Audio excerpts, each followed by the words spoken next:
And we're back. back. Ladies and gentlemen. Welcome back to Beans in the Mustache. Beans in the Stash. Live. That's right. 98 Cavalry, folks. 98.3. 98.3. Beans in the Stash. Beans in the Stash. There was a show. What was the Kevin and the Bean? That was the famous show in L.A. I've never heard of it. Oh, come on. Kevin and the Bean? How would I? Of course I would have heard of that. You lived in Los Angeles. How did you not hear Kevin and the Bean? It was, maybe I'm making that up. I think so. I think that might be it. I got to Google it. Well, this is a new record. Kevin and the Bean. Wow, what are we? 44 seconds in and we're already hitting the googs. Kevin and the Bean. Kevin and Bean. No, it wasn't and the Bean. It was just Kevin and Bean. Kevin was and the Bean. morning show on K-Rock, an alt-rock format radio station in Los Angeles. Oh. So there you go. There you go. I decided for all of our YouTube watchers, I'm wearing our Cavalry, get your very own Cavalry trucker hat at the live Cavalry show at the Bend Theater. I know. This coming Black Friday. I know. So if we come on, man. How many of those only have 9? There's only 9 hats in existence. We should sign them. Well, there's more in existence, but Duncan wanted one, so he got one. Oh, we should number them. Ooh, you know what I mean? Yes. Isn't that what people do? That's what dorks like you would care about. We'll do like 1 of 10, 2 of 10, 3 of 10. Exactly. And then if it gets really popular, we'll order more, but that'll be the first edition. So it's like, oh, I got a first edition. 1 of 10, but it'll always be numbered of 10. Yeah. Everything's of 10. Yeah. Anyway. I like it. I like it too. I'm getting excited, dude. Oh my God. I have a big boner. Big old boner. You gotta go to Mexico first though. That's right. I gotta go to Mexico and write some material to do at the show.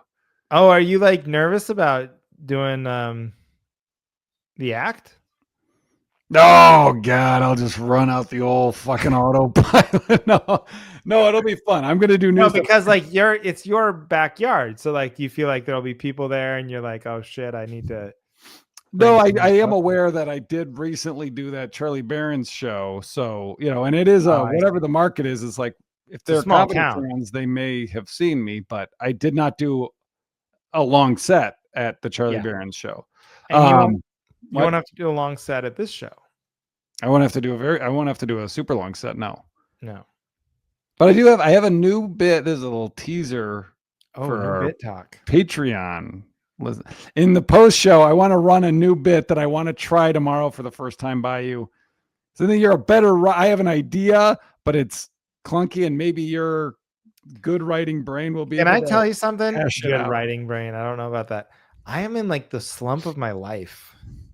You ever go through like, I heard like Jerry Seinfeld say there is no such thing as writer's block. There's just like lazy. Wait, why are you laughing? I just think this is funny. Going into our show promo, we're both talking about how we're in a writing slump. I just got defensive, not defensive, but whatever, self-conscious when you were like, you're a good writer, because it's like, dude, everything I'm coming up with lately just sucks ass. No, it doesn't. Or it's like, do you ever like think you're like, oh my God, I have this like God tier premise, and then you just think about it for like 5 minutes the next day, and you're like, oh, it's like the dumbest, oldest, hackiest. You know what I mean? I feel like I'm losing my. I think when you're younger, you're better at sniffing out used up premises. And then as you get older, you're still good at like writing. You're still good at like your timing is better for sure, and like your stage presence is better. Yep. You're just funnier when you get older. Old people are way funnier than young people. There's no debating that. Like the older you get, that's the good thing about stand-up. You're just gonna be funnier. But as far as like originality can suffer unless you're like hyper vigilant. I feel right.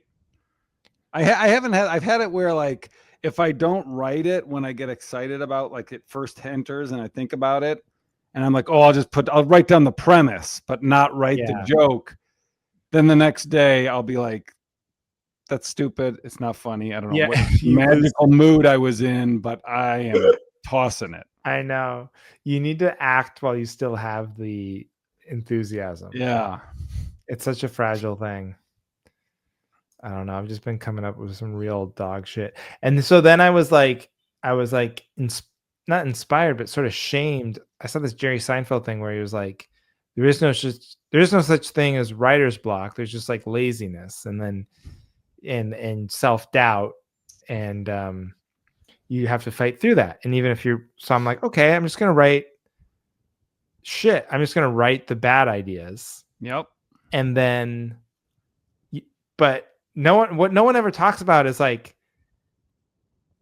that doesn't work as far as like, you're like the idea is you write all the bad ideas and then as you're writing, the good one will come to you. That's not the way it works. You just write a bunch of bad ideas and then you look at it and you're like, that's not funny. And then you just go, well, I did it. I wasted some ink and paper. No, it's worse than that. You look at it, you say, I'll just get through it. You look at it and you're like, this is all garbage. I must be a terrible writer. Yes. And your confidence drops. And so you don't write again because you're like, well, I'd rather hold on to my potential than actually see that there's no talent. Or just, I would rather believe that it all just comes in spurts of inspiration. So like, you're in a dead spell right now, but then in a few months it'll pick up again and you'll be like the funniest guy in the world again. But if you're like, no, it's the discipline of writing, you're like, oh God, because then they say it's like working out, like you have resistance to it, but then once you do it, you feel better. That's not true with writing. There's resistance and then you do it. And if you come up with something good, you feel better. But if you don't, you actually feel worse. That's true. Yeah. Yeah. Yeah. So come see us live. So I was listening to, did I already talk to you about the telepathy tapes podcast? No, I've never heard of that. So I don't know, Aaron's really into it and it had me listen to season 1 and it's all about the collective consciousness and nonverbal autistic people that can like communicate with each other and stuff like that. But then season 2, they're talking about other things, but there's an episode about ideas and creativity and how ideas are like their own thing and they look for these vessels or these, beacons, like we are, artists are like beacons. And if you're not putting yourself out there, they'll find a home somewhere else. And I think that's what, like, if you don't write when you're in the mood. But anyways, what they were saying is like, the best way to write is to write an hour a day. And even if you're on a roll and you're like hot, you got to stop, because then when you pick up the next day, you continue on that. Whereas if you milk it, you'll burn out. You'll try the next day and you'll be like, I got nothing. Dude, an hour? Get out of here. If I can go 20 minutes straight, that's like a miracle. That's a marathon for me. Yeah. I write at this point, I write like if I'm like in a group and we're like bouncing ideas off, and I can go for as long as you want. But like if I'm just by myself, pen and paper, a full hour straight, at this point, my brain, it can't do it. I've been ruined by the cell phones and everything. I don't think I've ever been able to do that. I know. Even like when I was writing a paper, I think I'd go for like 20 minutes, come back to it, Yeah. What did I do? I made myself, when I was doing cruise ships, I would be like, just so that I don't. I've thought about you. So guilty. I would write, I forget if it was a half an hour or 3 full pages every day that I was on the cruise ship. You told me, because this has been ringing in my brain when I feel lazy. You told me 3 full pages. Okay. I probably got that from like the morning pages from the Artist's Way or whatever. But I don't know if I have a lot. I don't know if anything of that ever made it to this stage. I know. Ever. That's what's so funny. But it checked the box in my head, so I didn't feel guilty, you know? Yeah. I think there's got to be something to it where it's like it's not always going to turn into like if you didn't even have a notebook. Let's say you weren't even allowed to use a pen and paper for the rest of your life. Yep. And you weren't allowed to write anything down and you could only just walk around, come up with stand-up ideas in your head and then try them on stage. And then the You only can't way even write down a list of couldn't even write down a set list, but okay. you could go and you could do the material, you could repeat it and then get it that way. You may just have the same amount of new stuff that you would have had otherwise, but there's something about writing it that makes it feel like a real job. Yeah. And gives it more substance, you know? And Yeah. then you're right. It makes you feel better. It's like your self-worth is validated by writing it down. So it like physically exists. You're like, okay, this is matter, you know? Yeah. I don't like that idea, but when I just sort of recoiled at that idea about like the ideas themselves are things and that we're just sort of like plucking them or like receiving them. Yeah. Yeah. And I'm lucky enough to be that hurts my ego. Like I'm like, no, I'm a genius and I came up with this and nobody else could have thought of this. I know. It's crazy. I mean, I don't know there's a lot of, weird who we talk, but they had like these two authors that didn't know each other. And one was trying to write this book. They wanted to write this book. It just wasn't the idea's time. They started it. She knew what she wanted to be about. And then she bailed on it. And because she just got stuck and it left. And then she called her friend or whatever across the country. They hadn't talked. They hadn't told anyone else the ideas. They're like, all right, let's just share what our ideas were about our books. And it was the exact same idea. And it was the most like, it was not a coincidence. It was very specific. And the idea was a murder mystery on a train. Yeah. Yes. How did anyone else? Yeah. How could anyone else have come up with it?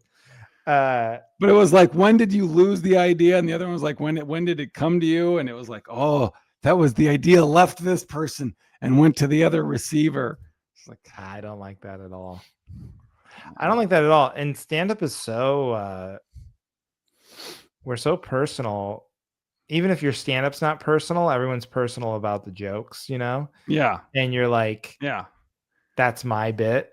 Yeah. There's no like, oh wow, when I had that bit, that was my bit. But then you received it and now you're doing that. That's great. It's like, no, that's my bit, dickhead. No, I sent it to you. Or send it back. If somehow it got lost in the universe and ended up at your house, send it back here because it's my bit. It's my bit. I numbered it. You saw on the inside, I used a Sharpie. I wrote 6 and 30. I have 30 bits. I had that joke. So you and I were I don't know if we talked last week on if it was on the Patreon post show or on the episode, but we were talking about we both submitted to Comics Unleashed. Yes. And so I was like, oh, I want to watch. I just want to watch the show. I want to watch the show. You can't watch any of these new ones anywhere. So, but on I think Peacock or Tubi or something, you can watch. Tubi. The ones from when Bert Kreischer was not even a name yet or whatever, like super old.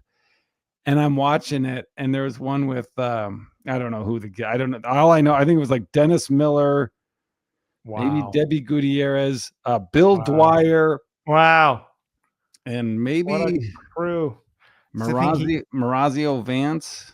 Marazio Vance. What a random collection of 4 stand-up names. But yes, go ahead. Well, I'm watching it, and Bill Dwyer. I mean, I had a joke. I thought of it.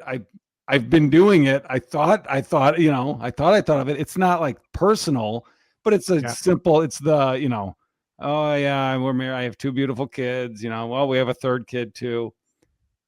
And Bill Dwyer, I have 3 kids, and then a bunch of people are riffing on his I have 3 beautiful kids, and they're riffing. And I knew, I could just tell as soon as he said it, I was like, oh no, it's the same joke. And they stepped on it, but then he kind of brought it back. He's like, yeah. Anyway, so I bring that up. The point is, I have 4 kids. Like, he had at some point you gotta bail on the bit. But I was yes. Like, fuck. Yes. That is so funny that he still did it, because you're in that thing where you're on TV and you're like, this is one of my 4. I know. I can't just let you people have it. He has a lot of like tags where he goes into about how hideous this 4th kid is and how he keeps him hidden. So I was like, well, if he lets that slide, he has no segue. Right. Oh, yeah, it's like half his time on there. Yeah. I've gotten good at, I will say, well, first of all, I don't think you should worry about it. And secondly, I've gotten good at that, where you're doing a bit and something happens in the crowd.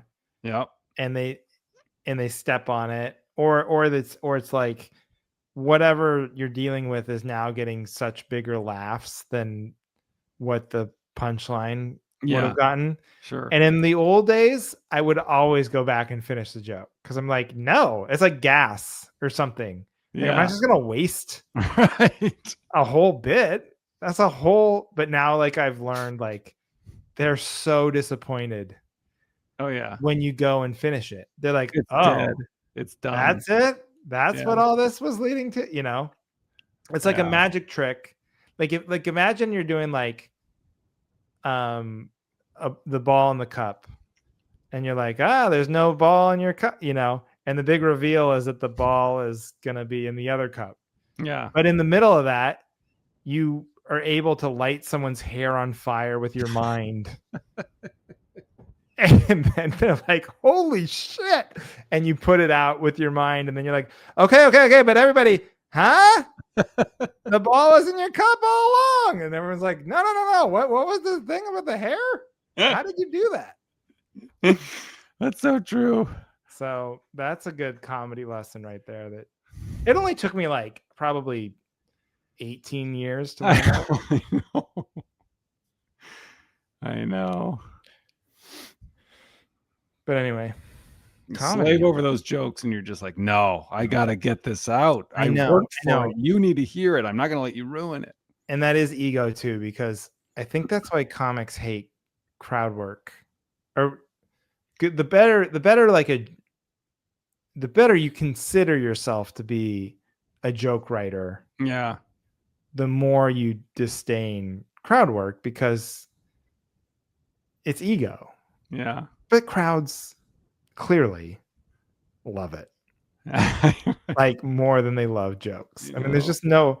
I mean, even on the internet where they're not even in the crowd, and I every time I look at a crowd work clip, I'm like, of my own, and you think you should post this, but I'm like, nobody's gonna.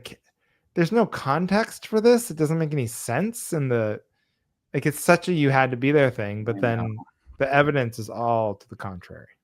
Can I tell you? So my social media guy, he'll like, I just send him shows and he'll send me clips. Yeah. And he'll send me, I think it's 3 a week, or whatever. He'll post like 3 a week, but I'll see the clips. And he sent one. It was like, I let that Monday go without posting anything, because I was like, I'd rather post nothing than have Andrew see. Because I'll tell you what it is. It's literally, I'm at Go Bananas or something. I'm like, all right, who's married? And everyone's like, woo! And I was like, oh boy, that's that sounded like a haunted house more than cheer, and I was just like, that's exactly what we talk about on the podcast. That's not fun. You had to be there, and then I tell some joke at the end of it, but I'm just like, I can't put that. You know what? No, that was wrong. You should have posted it, because it does not matter. See, we get in our own way. The guy was right. That could have been the one that went viral. Yeah, I know. Can I tell you something? Well, no, it wouldn't. It would not. No, I mean, well, you never know. Haunted house. It was topical. You know what I mean? Halloween. That's true. Damn it. I saw one on Reddit, and I mean, I'm telling you, it probably had like, I don't know, a million views. It went crazy. Yeah. and it was a guy, and I'm not even exaggerating. He goes, "It's somebody's birthday." He goes, "Oh, happy birthday! How old are you?" And it was a young woman. Oh no. And she goes, "Oh, you're not supposed to ask me how old I am." And what do you think he said? How much do you weigh? Exactly. Explode. And I immediately went in the comments because I was like, okay, this guy's gonna get crucified. That's the oldest joke of all time. Yeah. Nobody. Not one. They've turned the page. This new generation, they're just not aware of that one. And he was just a god to these people. They're like, oh, he's so what a quick. I can't believe he came up with that in the moment. Like, I swear to God, that was every comment. And like, if you or I had done that, and who amongst us is above a hack line every once in a while? Sure. Get your feet off the stage. What do you work here? Or what's the line? I don't know. I can't even do them. I don't know. Get your feet off the stage or something. Who amongst us has not resorted to some hack line? But again, if your social media person sent that clip to you, you would have gone, "Oh no! You cannot post. You cannot. You're fired. You're fired. You're fired. In fact, I have to kill you now and anyone else you've shown that clip in case that gets out that I said that." But you would have been wrong because you would have gone super viral on Reddit or whatever, and everyone would have called you an improv god because you came up with how much do you weigh? Yeah. Because you came up with, where did you learn to whisper in a helicopter? That's actually like a good line. Well, they're all good. That's how they became. They're all good. I know. That's why they're hacked, because they're good.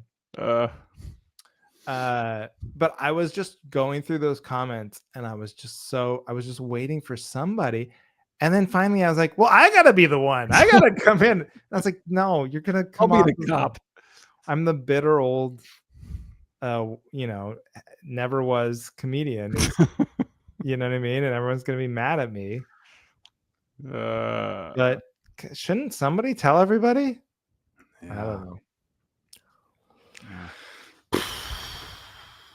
Yeah. Well, how did we even get into this? I don't know. There's been comedy talk on the Cavalry. Heavy comedy pod. Packers. Ooh, that was a rough one. Sports talk. Seahawks, another 80,000-0 game. Who'd they play? The Arizona Cardinals. It was like 38-0 or 35-0 in the second quarter. And so, okay, there was like a debate I listened to on a podcast where they were like saying, but is that even fun? Do you even enjoy it? Like, to you, if you're watching the Packers, yeah, and your fandom, you're like an action. I can tell because you're so annoyed when you text me. I can feel it. You have actual fan reactions now, whereas before you were more like an observer. I think it's like Severance, where when the game is going on, I'm in it. But then after the game, I'm able to just, because you're giving me like Andrew level texts of like, football's so stupid when it's not going well. And I see the behavior because it's a mirror. I can see it. I've been there. But like, I might agree with what you're about to say. Okay, with the other person, I might be. Oh, interesting. So if you could just win the game 35-0 every game, if I could just give you an offer right now. Yeah. Packers can win the rest of their games 35-0 the rest of the season, including the Super Bowl. So you guaranteed a Super Bowl win, but they're all blowouts, right? Yeah. Would you rather have that or for them to play a bunch of close games and they might win, they might not? But it's going to be close and it's going to go down to the wire. What's more fun to you? Oh, well, the second one's more fun, but I would pick the first one.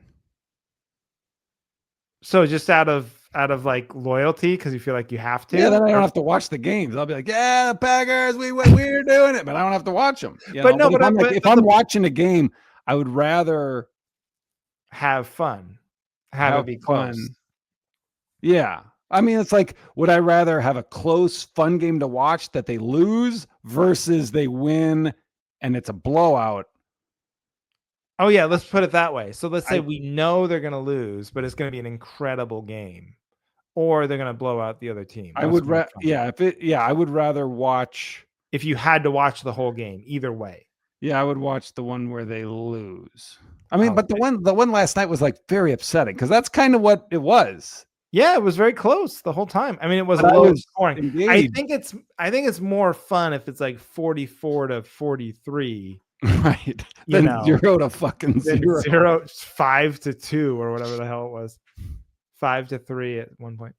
Yeah, people are like, "Oh, well, that's great. That's good defense. That's defense on defense." Like, well, that's the equivalent of just if everyone sucked at making baskets. Like, I want to see the score. I don't want to see fucking defense. I know. Again, and like going back to comedy, it's like, no, I want to see like a really strong comic deal with a really awful, like a tough crowd where they have to barely get laughs on their best jokes.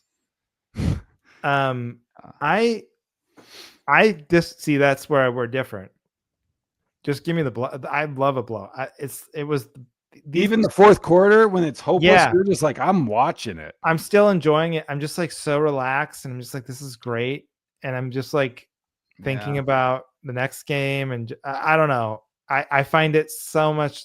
I get very little enjoyment out of those close games. I realize, and when they're really just pouring it on. And you're like, this is the greatest thing. This is just so great. Yeah. And so, yeah, I think I would just sign up for the blowouts. I hate to say it. I love that. It's logical too. Yeah, I don't know. It's not weird that you want your team to win by I know every time. I know it's not a crazy take, I guess, but some people I do think just like to see a close game, or like, it's more entertaining, of course. Not me. I just want to see them blow them out. That's the thing. If it's like, a bye week or whatever, or I'm watching just whatever game is on because there's nothing. Well, yeah, of course. Then you want to. I want to pick a team in my head. And did you see? There's a controversy with betting. A lot of guys are getting caught now because you can bet on sports so easily now. So it's like proliferated amongst the athletes who they're involved in. So there's this one where all these basketball players got busted recently, these coaches, but the funny betting on their own games, or what do you mean? Yeah, some of them, or like the coach for the Trailblazers here in Portland. He's like under a federal investigation now because he was like giving information to these mafia syndicates. Like, hey, I'm sitting on my players or whatever. So you should bet against us. So like, but the funniest one to me, the most recent one, there's these two baseball players and they're pitchers. And they would just like, you can bet pitch by pitch for Major League Baseball. So like literally you could go on your phone and you could be watching the Brewers and you could say, I think the next pitch is going to be a ball and I'm going to bet $10,000. Oh my God. So it's that. And so they, of course, rigged it. Like there's one pitch and you go and you watch and you go, this guy's throwing it to the fucking dugout. Like throwing it behind him. Yeah. Like, whoa, that one was way off. That one got away from me. Yeah. But what's so funny is he threw one and it was like crazy in the dirt or whatever. And everyone bet. They were like, because he told his like insider, and, I don't know if it's like he owes money to people, so he did that because this guy makes millions of dollars. So you're like, why would he risk this? Or he just got friends back home, and you're like, hey, I want to help them out, or who knows why he did it, Yeah. But like, he throws this pitch, and it's like way in the dirt, like it's a horrible ball. Yeah. But the dude is just swung at bad hitter. He swung at it. So think about how mad you'd be. You're sitting there, you're going, oh my gosh, easiest payday of my life. I'm gonna make $10,000. Let me bet my whole life savings. Wow, God, this fucking idiot. How could you swing at that? You shouldn't be in Major League, you fucking moron. Yeah. Oh my God, that's hilarious. I should send you the clip of the one that he did it, because it was like, it was such a wild pitch. Like, the idea that someone would swing at that is so crazy. That's great. They show the pitcher's face after he swings, like, oh no, he's got to keep it cool. He can't be like, sorry.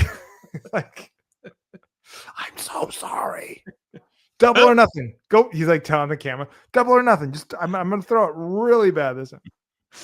Double or nothing. Yeah. Let it ride. Well, that's great. Sports talk. Sports talk. Yeah. I wrote this down for sports talk. Oh yeah. This is something. I would see fumble. Okay, so I wrote, how are there not more fumbles in football? Oh, because like when you see a fumble, like you see a slow motion, they punch it. The punch. You're like, that doesn't even seem fair. The punch. But if it does work, then why not do it every time? Do you know how for me, I was like, I couldn't run 10 yards and hold on to the ball. I got a bunch of giants trying to tackle me. I would fucking throw it out on my own to try to get rid of it. But like, that's hilarious. Just your strategy is to always just like fumble it out of bounds. Like anytime you're anywhere close to the first down, you just launch the ball sideways.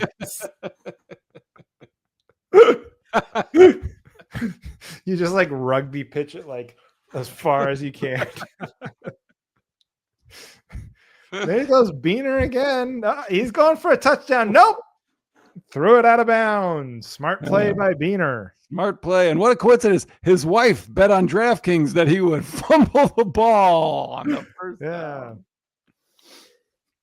Yeah. No, you're so right. When you see those punches, you're like, and then I as a fan, anytime I see like, if it's a Seahawks player and they break into the open and they have the first down and you see guys coming up behind them, in your head the whole time you're just like, just go down. That's enough. You did good. Just get down. Yeah. Because like half the time they ends up being a fumble. But yeah, football's the best. When your team's good, football is the best. Oh my God, Seahawks are really good right now, and it's fun. I consume so much. What is the record? They're 7-2, but I mean they were killing teams recently, and the combination of the Seahawks being really good and me being on a cruise ship for 9 days is so bad for my productivity, because it's just like I'm consuming so much like podcasts, video breakdowns, like strategy. Oh God, I get watching the game, but what's after the game's over? Like, who cares what these people are talking about the game? How is that enjoyable? It's like the best part. It's like better than the game. The game. I guess I'm wondering what our listeners, what they're doing listening to us right now. Well, I know. At least I'm listening to someone talk about something I really care about, whereas we're asking people to listen to something where they're talking about something where they don't give a shit about. And half the time we don't even know about. And we barely care about what we're talking about.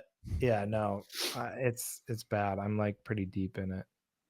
That sounds great. Well, I mean, what's bad about it? Just it makes you feel. It's bad because it feels so wasteful. Yeah. Like the amount of time, like you said, like when you talk about what your brain is just that, and that's another premise I'm working on. Is like podcasts themselves. Mm-hmm. It's like, I think like what I'm going to do from now on, I'm only going to everyone should listen to podcasts, especially this one. Mm-hmm. But only this one. From now on, I'm only going to listen to them if I can play it like a speaker. Like, okay. Why? I don't think it's healthy to just walk around with it so close to my brain all the time.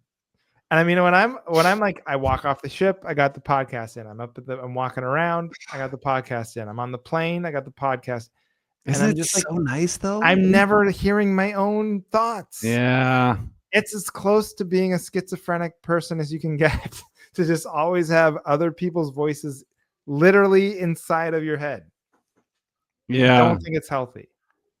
I guess, yeah. I see. I can't weigh in because I like Aaron listens to podcasts and stuff like that, like cooking, getting ready in the morning.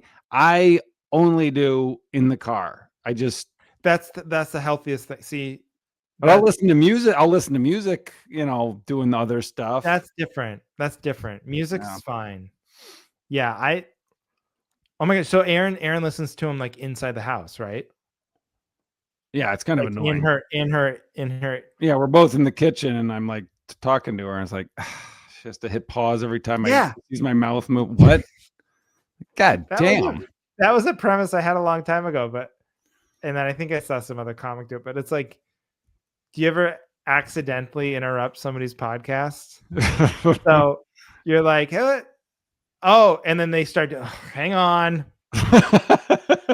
And you're like, no, it's fine. Like, no, what is it? I was just listening to Barack Obama talk to Nelson Mandela about human rights. What is it? Windy outside, huh? Like, oh, I remember you telling me. I think that's hilarious. That's pretty good. All right, that's really funny. This has been the comedy episode. But yeah, so that Heidi and I will be walking around the house with just listening to more interesting people than each other. I'm being cucked by Dax Shepard.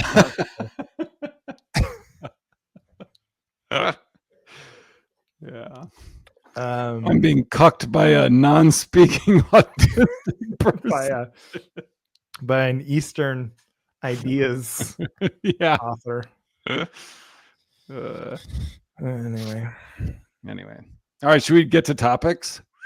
Yeah, we should. All right. I don't know that I have one. You go first. I'll somehow figure out how to turn this into one. Okay, this is good because you're going on vacation soon. Okay. And I don't. Here's what you don't need to do, like, because you may go, like, I was just in Key West, and I was like telling a lot of people, like, hey, you know what? Key West is great. It's like history there. It's beautiful. It's friendly. There's fun beaches, good restaurant. I like. You should go to Key West. Everyone should go to Key West. Or like, I'll say that about Palm Springs. I'll say I love Palm Springs. People should go to. And like this question drives me crazy. Where you suggest, think of any vacation destination you like, right? Yep. And then someone will go, "Oh, what do you do there?" Like, I don't know. What do you do anywhere? You relax. You go out to eat. You sleep in. You drink. You have fun. If it's a warm weather place, you probably swim. If it's cold, you probably go skiing. What do you mean? What do you like? My mom will ask that about any city. Like, hey, we should go to Chicago. Like, we do like a family vacation. Yeah. So, like, you could go, hey, let's go to Chicago. You know, what do you do there? I don't know. It's like the second biggest city in the country. There's museums and what do you mean? What do you do there? You do whatever you. Wait, so when you get upset at, you get upset at the question or that you have to do something? No, I get upset at the question. See, I would get upset. I thought you were like, it's just you do nothing, because that's what I do when I'm traveling. Right, but that's fine too. But it's you're on vacation or it's a trip, so you have permission to not be guilty to just drink, do nothing, lay around. Yeah. And I get it. Like, if you're like, I guess if I was like, hey, we should go to Tulsa, Oklahoma, and maybe someone would say, well, what do you do there? Maybe. But even then, I mean, I bet I could fill up 3 days pretty easy in Tulsa. Yeah. I guarantee you I could find some fun stuff to do. And even if it was like you said, you're just staying in a nice place and you just go to nice restaurants, curtains shut, go to the pool. Like, what do you mean? What do you do there? You figure it out. Yeah. Fuck you. I'm just out on it. If anybody asks me that question from now on, I'm not answering. I'm just like, you need to like I think that's like a you problem. If you're asking other people, what do I do on vacation? That means you haven't figured yourself out. Yeah. By this time, you should know, do you like to walk? Do you like to lay around? Do you like massages? Do you like to read? Do you like to watch TV?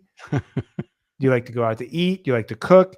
You should know all this about yourself. And then when you go on a vacation, you should just kind of know approximately what you're going to do. I'd love to be a fly on the wall for that conversation. Someone goes up to you, oh, you're going to Tulsa. What do you do there?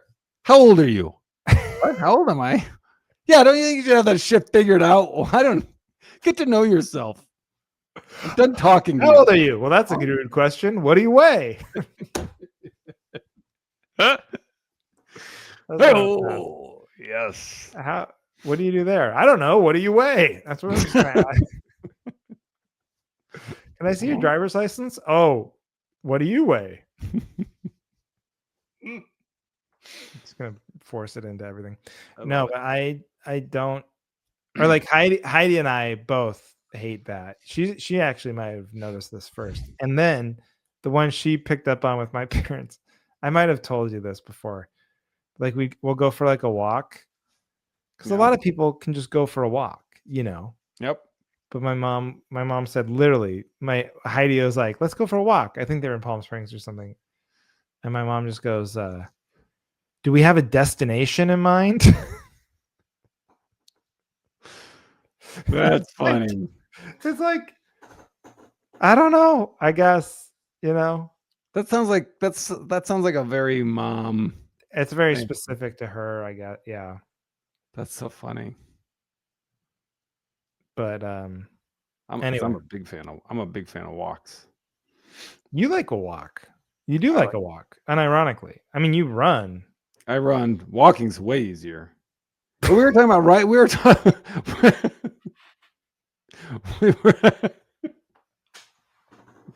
That's why people listen to this podcast.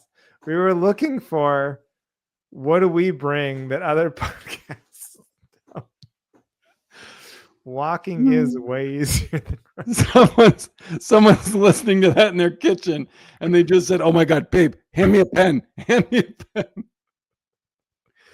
No, they were like, hey, they're the one time where you're like pulling their headphones. Does anybody else want to talk about anything else? This podcast, I'm just going to let it breathe for a while. Is anyone around? Anyone want to talk about the weather or the traffic or something?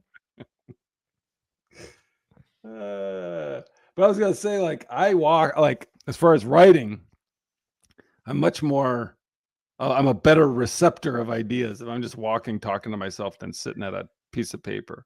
That's what I mean. And that's why I do so much walking with podcasts in. Every time I go for a walk now, for the last like 10 years, I've got like, boom, headphones, and then you go for a walk where it's like you got a shield kicking the ideas, blocking them. Just tamping down any good idea. And so you have to be willing to walk with your own. So from now on, I think that's going to be my New Year's resolution. Okay. Again, I'm going to give myself till January. That's good. But no more walking with podcasts. Nice. All right. What do you need backup on? Oh boy. This is a late addition to my idea doc. And I may text you in the middle of the night and say, hey, you know what? Why don't you just delete that off? I don't want this out there. But I was walking around before we started recording. I was walking around the neighborhood. So excited for this. Have you ever had a gun pointed at you? No, absolutely not. Never been robbed? No. Me neither, but like I was walking around and I was just thinking, if someone came up to me with a gun and I was in my neighborhood. Yeah. I feel like I would call their bluff. I feel like I would I love this. No, finish. The cancellation of Johnny. This is very exciting. Johnny being insensitive to people that have been. No. No, I just feel like maybe I'm at a point in my life where I'm like, you know what? I think you're at an age. Go for it. I Okay. dare you. There's a couple things. First, I kind of agree with you. Even though, let me start by saying the smart thing to do Yeah. is just always give them anything you Yes. have is not even close on you. Right. Like what I have on All me, it's my wallet, my phone. I mean, it's not even close. Right. Even if it's a 1% chance of getting shot, Yep. the risk reward, it's not even close. You should just always give them whatever they want, right? Right. But I kind of I think I would get so mad. Yeah, that's what it I is. don't think it's like a courage thing. I think I just get so irrationally angry. Like, no, this is bullshit. Hey, you can't do. I fucking earned it. You don't Yeah. just get a fucking cheat. I know, because like the actual guy who's like cool under pressure, like the Liam Neeson in that situation, just goes, no, give him. It's like Denzel Washington in those the Equalizer movies. Yeah. Like, no, just give him the ring, give him what they want, and then he's just like silently marking, and like, kill Yes. the guy 30 seconds later. But he's like, yeah, take it. Yep. That's like the cool guy thing to do. But I think like what we're saying, what we would do is, hey, no way, give me. Fuck you. I like this wallet. My wife gave it to me. There's a story about this guy, Tom Dustin, who Joe List just did him. The Key West guy. Yeah. And he got the club in Key West, and he was in Boston when I was there. And I don't know if it's even true. I'm pretty sure it's true, but there's a story about him. He got mugged, or an attempted mugging. Yeah. And the guy like either pointed a gun or a knife or something. And he's like, he's like, and he goes, buddy, I got $20 on me, and you're gonna have to kill me to get it. And the guy just left him alone. That's what I mean. Like, I feel like I'm in a neighborhood. I could just be like, this guy's trying to rob me, you know? I could just scream that, and he'd either have to shoot me and then fucking run away, or, you know.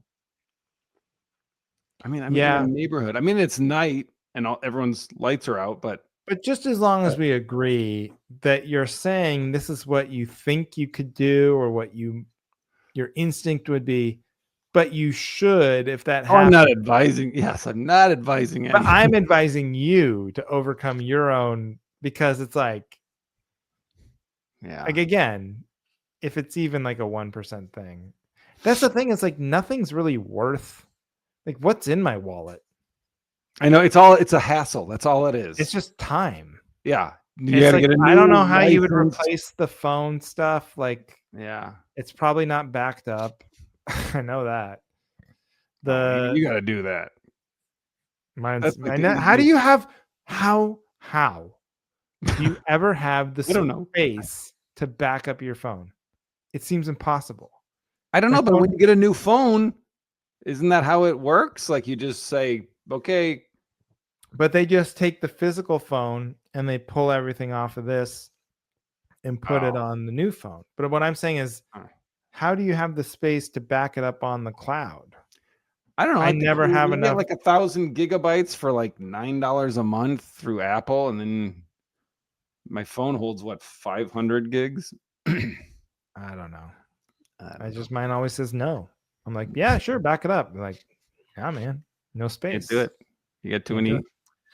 And I can't do another monthly charge. The Gmail, every time I go into Gmail, they're like, hey, you're running out of storage. I'm like, no, I'm not. What, are you gonna stop sending emails? I'm like, so calling Gmail's bluff. Yeah. Okay, go ahead. Just stop sending me emails. Let's see what happens. Let's see how that goes. You're gonna tell Bed Bath & Beyond they're not allowed to email me anymore? I don't think so, pal. I have a feeling you're gonna put some more servers fucking somewhere. You're gonna find a way to let YouTube TV email. Oh, YouTube TV is on my shit list. Can I talk about that? Oh yeah. So they're fighting with ESPN and Disney, you know. So right now you can't watch like Monday Night Football. Basically, you can't watch on YouTube TV. Yeah, on YouTube TV, and you can't watch any ESPN. And so they're like, it's been going on for like a month. Usually these things last for like a couple days, and then somebody caves or whatever. But it's been going on for a month. And so they're like, I got an email like, hey, okay, we're going to do if this goes on any longer, we're going to send everybody a $20 credit. Then they don't just credit your bill. You have to go. So then I sent another email, like God forbid Gmail turn my email off because I won't pay for more storage, but they send another email, and then you have to click. And then it's not even like a one click. Now you get the $20 credit. It's instructions on how to go into your settings and go in and claim your $20 one-time credit. And that is horseshit. It's total bullshit. Do you know how much money they are probably saving from people just being like, wait, what? Or not bothering? Just take the $20 off the bill. Yeah. And they're saving the money because they're not paying anything for ESPN right now. So they're like making money on both ends. Greed. Corporate greed. Google can suck my ass. You're never getting another penny out of me for email. Or a penny. I'm never paying for email. Let me say that right now so everyone can hear me. I will not pay for email. Turn my email off. I'll be happier. Yeah. You can write me letters. That's how I'll get booked. I'll write letters to bookers. Send VHS tapes and yeah. Let's see what it says right now. Because I deleted a bunch of emails too. That's the thing. I'm at 91%. So every time I like open my email, they're like, "Hey, you better buy more storage." I don't. I'm not going to. All right. Good app. Good app. Big show coming up. The West Bend Theater, Cavalry Live. Tell your friends in Wisconsin. Also, the next night we'll be in Milwaukee at the Dugout 54. Dugout 54. Yes. So limited ticks for that one. So I definitely would jump on that. Limited ticks. That's true. If we sell out, we'll add a second show. Okay. So if you come to the early show, you could see Connor Sturbins do a 5-minute guest set. Come to see Connor. That's right. And yeah, man. Anything else? No. All right. That's it. Thank you. Post-show banter, everyone. Coming up next. Thank you, everybody, for listening to The Cavalry.